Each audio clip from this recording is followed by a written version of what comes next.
How are you finding Energy Trading Week so far?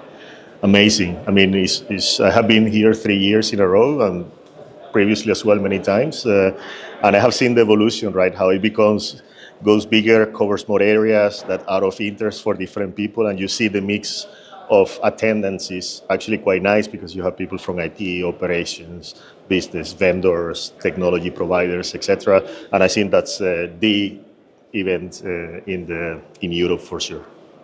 Brilliant. And how do you see the interconnectedness of areas such as operations, IT, compliance, and digitalization impacting the trading industry, especially with the increasing complexity of regulations?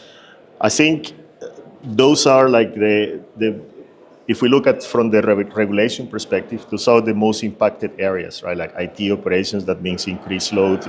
And that is where companies have to really look at those areas and see how they can become more efficient with better data, better practices, standardized processes, automation, and so on and so forth. So that's actually a very interesting perspective. And from my experience, regulation, the positive side of regulation is that it really forces companies to make it happen. And then while making it happen, you have to think about those things and try to implement these improvement measures.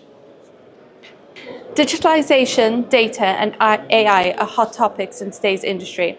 What challenges do you think companies face when building a solid data foundation, and what kind of support do they need to effectively scale AI and machine learning use cases?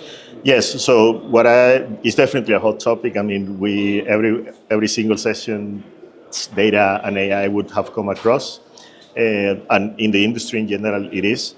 And I think the most common mistake, let's say, is people jumping straight to the end conclusion or to the target results without going through like a structured process.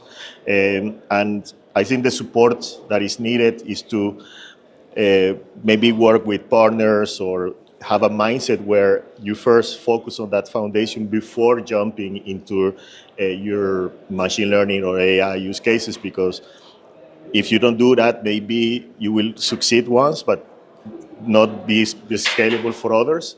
Whereas if you focus first on getting progressively to a solid data foundation, then your AI machine learning use cases you will be able to churn them in very quickly and efficiently. And the support throughout that process is really needed. Brilliant. And lastly, would you please be able to leave us a short testimonial? I mean, I recommend this event greatly, massively. Again, I have been here since 2015, coming a few times, and I see the evolution. And again, as I mentioned, the mix of people is very great because you don't only look at one choice or this choice, you have different tracks to choose between. So maybe in one day you would look first at the operations part, then you jump into the compliance, then you jump into the net zero, back to risk, you name it. So it's definitely, there is a room for everyone in this event, and so I really encourage everyone to join.